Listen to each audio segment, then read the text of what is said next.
잠잘 때 듣는 동화, 생각하는 사과나무.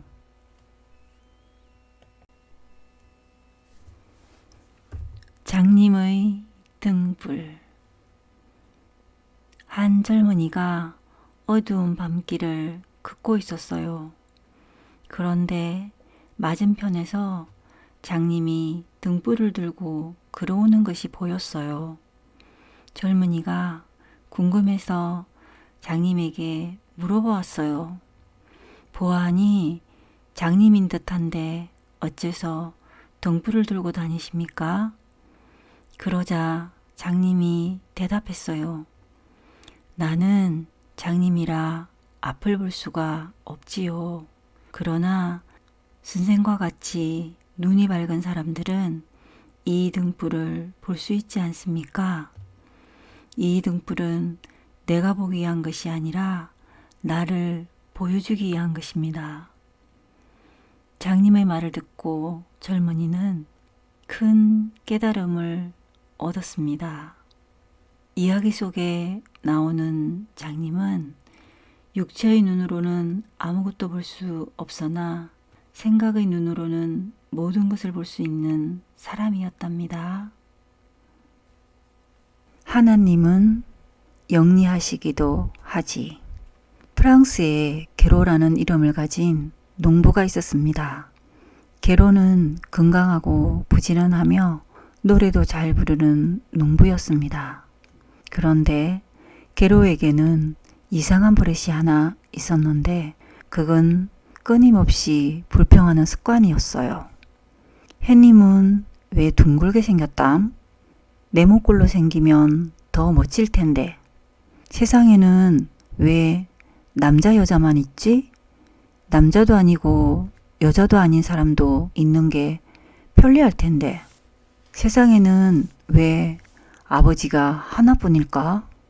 아들처럼 아버지도 여러 명 있으면 편리할 텐데.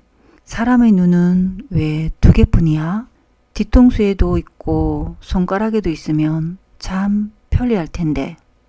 게로는 눈만 뜨면 불평을 했습니다. 어느 날 게로가 들에서 일을 하다가 점심을 먹고 난 후 아름드리 큰 상수리 나무 아래서 낮잠을 자게 되었습니다. 발베개를 하고 누워서 위를 올려다보니 아름드리 상수리 나무 잎사귀들 사이로 작은 도토리들이 수없이 많이 달려있는 것이 보였습니다. 그것을 본 게로는 금방 불평을 하기 시작했어요. 참, 하느님도 멍청하시군. 이렇게 큰 상수리 나무에는 저렇게 작은 도토리가 열리게 하시고 가늘고 빈약한 호박 줄기에는 저렇게도 큰 호박이 열리게 하시다니. 피곤한 게로는 곧 잠이 들었습니다. 한참을 자다가 게로는 얼굴이 따끔하여 눈을 떴어요. 무엇이 얼굴을 따갑게 했나 주위를 살펴보니 상수리 나무에서 도토리 한 개가 얼굴 위로 떨어진 것을 발견했어요. 그래서 게로는 도토리를 주워들고 중얼거렸지요. 참, 하나님은 영리하시기도 하지. 만약에 이렇게 큰 상수리 나무에 호박처럼 큰 열매가 열리게 하셨다면 나는 지금 어찌 되었을까? 생각만 해도 으스스하군. 싫어. 마을에서 멀리 떨어진 외딴 집에 어머니와 어린 아들이 살고 있었습니다. 가까운 이웃이라고는 골짜기 아래의 떡갈나무들과 오솔길을 듣고 있는 도깨비풀 뿐이었습니다. 가난하고 외로운 어머니는 큰 근심이 하나 있었습니다. 어린 아들이 엄마의 말을 듣지 않는 것입니다. 아빠도 없이 엄마 혼자 키우자니 자연히 잔소리를 많이 해야 했는데 아들은 잔소리 듣는 것을 무척 싫어했습니다. 늦었으니 그만 잠자리에 들어가라고 하면 못 들은 척하고 놀기만 했고 어머니가 시키는 일에 대한 아이의 대답은 언제나 싫어 싫어 였지요. 사나운 폭풍이 몰아치는 어느 겨울밤, 어머니는 놀고 있는 아들을 두고 먼저 잠자리에 들 수가 없어서 아이에게 말했습니다. 이런 무서운 밤에는 일찍 자는 것이 좋단다. 그러나 아들은 들은 척도 안 했습니다. 이런 밤에는 무서운 요정이 나올지도 몰라. 엄마는 겁을 주었지만 아이는 웃으며 말했습니다. 심심해 죽겠는데 요정이 나타나서 같이 놀아주면 좋겠어요. 그래서 엄마는 슬퍼하며 혼자 잠자리에 들었습니다. 아이가 한참을 혼자서 놀고 있자니까 굴뚝에서 푸드덕 푸드덕 하는 소리가 났습니다. 그리고 조금 더 있으려니까 동화책 속에서 본 것 같은 작은 요정 하나가 난로불 앞에 오뚝 서 있는 것이 보였어요. 요정은 언빛 머리카락을 늘어뜨리고 눈은 풀잎처럼 초록색이었으며 뺨은 6월의 장밀처럼 붉었습니다. 요정아, 내 이름이 뭐니? 싫어 싫어. 요정이 대답했어요. 그런데 내 이름은 뭔데? 요정이 아이에게 물었어요. 싫어 싫어. 아이가 대답했어요. 히, 우리는 이름이 똑같구나. 요정은 멋진 요술을 부릴 줄도 알았습니다. 재를 가지고 여러 가지 동물을 만들어 후 하고 불면 동물들이 살아서 움직이기 시작했거든요. 시간이 지날수록 난로의 불길이 잦아들어 갔습니다. 아이가 불을 살펴보려고 부직갱이로 난로 속을 휘저었습니다. 그때 빨간 불똥이 탁 튀어 요정의 발등에 떨어졌습니다. 그러자 요정이 아야 소리를 지르며 울었습니다. 그때 굴뚝 속에서 엄산하고도 날카로운 여자의 목소리가 들려왔어요. 무슨 일이냐? 발을 대어서 그래요. 누가 그랬지? 그놈의 손가락을 부러뜨리겠다. 요정 엄마의 하나 목소리가 차가운 폭풍처럼 방안을 휘감았습니다. 커튼이 흔들흔들 가구가 덜컹덜컹. 아이는 이불을 머리 끝까지 푹 뒤집어 쓰고 벌벌 떨었습니다. 그때 요정의 가느다란 목소리가 들렸습니다. 엄마, 제가 그랬어요. 그렇다면 왜 그렇게 소란을 피우는 거니? 요정의 엄마는 차갑게 말하며 길고 가느다란 팔을 뻗었습니다. 그리고 아기 요정의 귀를 잡고 세차게 흔들며 굴뚝 속으로 휙 사라져 버렸습니다. 그날 밤 아이는 요정의 엄마가 다시 나타나지 않을까 두려워 이불을 뒤집어 쓰고 벌벌 떨었습니다. 다음 날 저녁에 일찍 잠자리에 드는 아들을 보고 엄마가 웃으면서 말했습니다. 우리 아들이 아주 착해졌구나. 태아야, 어디 가니?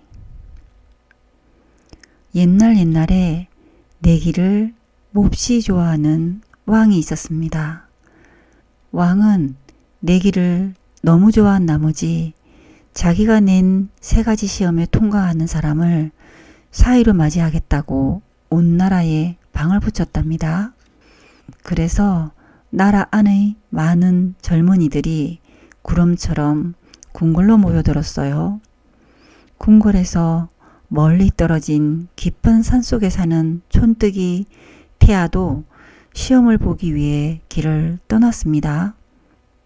임금님이 어떤 문제를 낼까? 궁금해하며 개울을 건너려는데 징검다리 위에서 새끼들을 잔뜩 데리고 개울을 건너오고 있는 어미오리를 만났습니다. 어디 가니 태아야? 임금님이 사익감을 뽑는다고 해서 궁궐로 가는 길이야. 그래, 잘하고 오너라. 그런데 내 새끼들을 밟지 말고 가렴.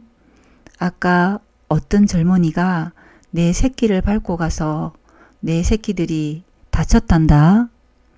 걱정 마. 태아는 새끼 오리들이 징검다리를 다 건널 때까지 기다려 주었답니다. 좁다란 오솔길에 접어들자 이번에는 족제비 새끼들이 길가에 앉아 햇볕을 쬐고 있었습니다. 어디 가니 태아야? 임금님이 사익감을 뽑는다고 해서 시험을 보러 가는 길이란다. 그래, 잘하고 오너라. 그런데 내 새끼들이 다치지 않게 조심해서 걸어가렴. 아까 젊은이가 내 새끼를 밟고 가서 내 새끼들이 다쳤단다. 걱정 마.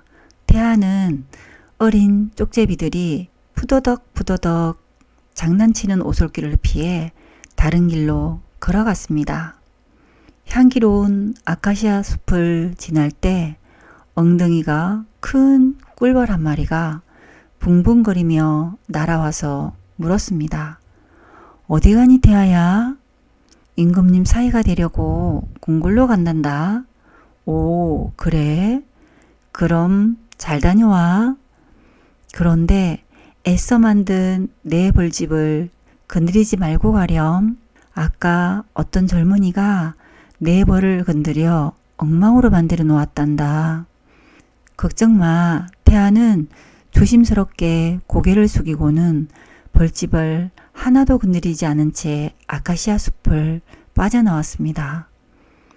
그러다 보니 하루해가 다 져서 태아가 도착했을 때는 궁궐문이 굳게 닫혀 있었습니다. 문 좀 열어주세요. 임금님의 사이가 되려고 왔어요. 태아는 밤새도록 대궐문을 두드렸습니다. 그러자 주무시던 임금님이 일어났습니다. 무슨 소란인고? 웬 촌뜨기 총각이 저렇게 문을 두드립니다. 임금님이 가만히 생각했어요. 끈질긴 인내심을 가졌구나. 끈기가 저 정도 되는 걸 보니 필시 굉장한 재주가 있을지도 모르겠다. 여봐라, 대궐 문을 열어주도록 하여라. 그래서 궁궐로 들어가게 되었습니다. 자, 첫 번째 시험이다. 이 열쇠를 찾아오너라. 임금님은 연못 속에다 반짝이는 은열쇠 하나를 던지면서 말했습니다. 태아가 연못으로 가보았지만 연못은 워낙 깊어서 속이 보이지 않았어요. 태아야, 걱정 마. 내 새끼들을 밟지 않는 보답으로 너를 도와주러 왔단다. 자세히 보니 징검다리에서 만난 어미오리였어요. 오리는 풍덩 연못 속으로 자맥질에 들어가더니 반짝이는 은 열쇠를 입에 물고 나왔어요. 고맙다 오리야. 태아가 열쇠를 바치자 임금님은 기쁜 듯 눈썹을 꿈틀하였습니다. 자, 이번엔 두 번째 시험이다. 쌀을 모조리 찾아오너라. 임금님은 태아를 숲으로 데리고 가서 쌀 한 자루를 숲을 향해 던지며 말했습니다. 아, 큰일이군. 이 깜깜한 밤에 어떻게 쌀을 찾는담? 태아야, 걱정 마. 내 새끼들에게 잘해준 은혜를 갚으려고 부랴부랴 왔단다. 족제비는 어두운 숲속으로 쪼르르 사라지더니 엄마가 얼마 안 있어 자루 가득 쌀을 담아가지고 왔습니다. 오, 고맙다 족제비야. 태아가 주워 담은 쌀 한 자루를 임금님께 바치자 임금님은 좋은 듯 코를 셀룩셀룩 하였습니다. 임금님이 이번에는 태아를 데리고 3명의 아가씨가 앉아있는 방으로 들어갔습니다. 저 세 아가씨 중에 한 사람은 공주다. 누가 공주인지 내게 데리고 오너라. 세 아가씨는 모두 똑같은 옷을 입고 똑같은 금관을 쓰고 있었습니다. 대하야, 나야 나. 아카시아 숲에서 만난 벌이야. 벌 한 마리가 날아오더니 귀에 대고 말했습니다. 가장 왼쪽에 서 있는 아가씨가 공주란다. 벌의 소리를 들은 대하는 맨 왼쪽에 앉아있는 아가씨 앞으로 걸어가 모자를 벗고 절을 하였습니다. 그러자 맨 왼쪽 아가씨가 하얀 손을 촌뜨기 태아 손바닥 위에 살짝 올려놓았습니다. 태아는 공주의 손을 잡고 임금님 앞으로 씩씩하게 걸어갔습니다. 임금님, 이 아가씨가 제 아내 될 사람입니다. 그러자 왕은 크게 기뻐하며 태아를 사이로 맞았답니다.